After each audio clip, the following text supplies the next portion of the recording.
Colony के redevelopment का कार्यक्रम बहुत जल्दी से चालू होगा। RRDA है। चलिए रूरल डेवलपमेंट बहुत अच्छी जल्दी करेगी। चालू होगा। चलिए पश्चिम बंगाल में शायद और यहाँ भी कहा गया है क्या आपको दबाव पड़ रहा है कि 24 से पहले आप लोग पेंशन दें? देखिए, पुरानी पेंशन और नई पेंशन में क्या फर्क है? पुरानी पेंशन और नई पेंशन में ये फर्क है कि ये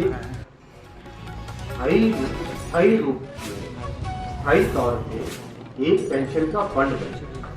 उस पेंशन के फंड की जितनी भी रिक्वायरमेंट हो वो सरकार उसमें लगातार उसमें देती है।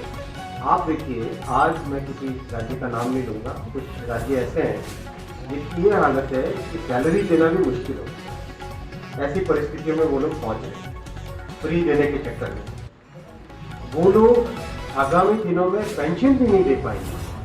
तो पुरानी और नई के पीछे परिकल्पना जब भी ये स्कीम बनी, मुझे एग्जैक्ट ध्यान नहीं कौन से वर्ष में बनी, लेकिन जब भी ये स्कीम बनी वो दुनिया भर में इसी तरह का बना कि भाई पेंशन एक ऐसी चीज है जिसके ऊपर किसी का प्रश्न मार्क नहीं आना चाहिए, प्रश्न चिन्ह कभी भी नहीं आना चाहिए, क्वेश्चन मार्क नहीं लगना चाहिए। इसलिए उस फंड को अभी से तैयार करके रखें, उस फंड को हमेशा एकदम स्थायी फंड बना के रखें।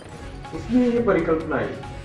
और उसका घूम रहा है। आप देखिए, जो दूसरे हमारे कई मित्र विपक्ष के लोग जिस तरह के शब्दों का व्यवहार करते हैं उनको देखिए। हम लोग सिर्फ और सिर्फ जोड़ने की राजनीति करते हैं, हमारे यहाँ तोड़ने की राजनीति नहीं, आज की बात नहीं है। जनसंघ के समय से भारतीय जनता पार्टी, जनसंघ के बाद में भारतीय जनता पार्टी बनने के समय से आज तक हमेशा 3 बातों पे हमारी राजनीति रही। पहला, राष्ट्र प्रथम सदैव प्रथम, सामाजिक समरसता। तीसरा, अंत्योदय। राष्ट्र प्रथम सदैव प्रथम, सामाजिक समरसता, अंत्योदय।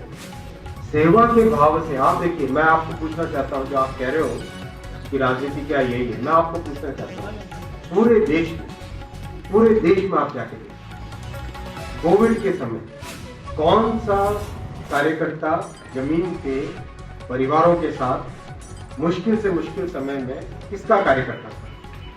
मुझे गर्व है, मैं उस पार्टी का कार्यकर्ता हूँ, भारतीय जनता पार्टी का कार्यकर्ता हूँ, जिसने कोविड के समय अपनी जान पर खेलकर एक गांव में, एक मजरे में, एक टोले में सेवा भाव से अगर हमें उपयोग करना है तो हमें लैपटॉप, कंप्यूटर, डेस्कटॉप उसमें जाना पड़ता था, लॉगिन करना पड़ता था। लेकिन अभी इंटरनेट कहाँ से आता है? फोन से आता है। आपका प्रश्न एकदम वाजिब है। ऑनलाइन शिक्षा के लिए सबसे जरूरी है इंटरनेट। इंटरनेट के लिए क्या जरूरी है? इंटरनेट के लिए जरूरी है 4G इंटरनेट। तो 4G के जो टावर्स हमें देश भर में जितने भी थे, जहां पर भी कमी है उसका सर्वे पिछले 3 महीनों से चल रहा है और बहुत सारे ऐसे एरिया आइडेंटिफाई है। देखिए, मैं टेलीकॉम इंजीनियर शिक्षा प्राप्त की है। कोई भी टावर से एक बीम निकलती है, उस बीम का एक विस्तार होता है, उस विस्तार के क्षेत्र में जो भी आ जाता है उसको वो फैसिलिटी मिल जाती है।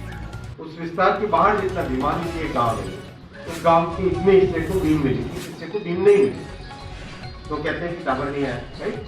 अब हमारी ये कोशिश है कि गांव के छोटे से छोटे मजरे, छोटे से छोटे टोले, छोटे से छोटी साही, कई आपने पहाड़ी क्षेत्र में देखा होगा कि गांव की परिकल्पना नहीं देखी। मैं आपको एक मैं आपको बताता हूँ। अगर मैंने पहले आपको वीडियो में भी कहा था कि रेलवे की परीक्षा और रेलवे की नौकरी बहुत ही महत्वपूर्ण नौकरी, क्योंकि एक तो पहली बात स्थायित्व है, दूसरा एक स्टेबल सिस्टम है जिसमें एक परिवार की तरह लोग जुड़ते हैं, न कि एक नौकरी की तरह, ये परिवार की तरह जुड़ते हैं। मैंने कई ऐसे परिवार देखे हैं जो 4 जनरेशन तक रेलवे की नौकरी करते हैं, ऐसे कई परिवार। छूट भी मिलती है ना, इसलिए छूट भी तो मिलती है, फैसिलिटीज तो है ही है, बाकी डिपार्टमेंट नहीं देता है छूट। फैसिलिटीज तो बहुत सारी है ही है। तो इसके लिए इस परीक्षा को एकदम ट्रांसपेरेंट करना बहुत जरूरी होता है। कोविड के चलते भी 1 करोड़ से ज्यादा अगर एप्लीकेशन को परीक्षा ली गई, इसमें एक भी कंप्लेंट नहीं, कहीं पर कोई भी कंप्लेंट नहीं थी कि एग्जाम लीक हो गया हो, पेपर लीक हो गया हो, कोई दिक्कत नहीं हो, कोई ऐसी कंप्लेंट नहीं। बाद में जब रिजल्ट में शॉर्ट लिस्टिंग वाली बात आई, तो जो छात्रों की डिमांड थी उसको हमने अति संवेदनशीलता के साथ लिया और उसके ऊपर तुरंत कार्रवाई की, सबके साथ छात्रों के साथ संवाद स्थापित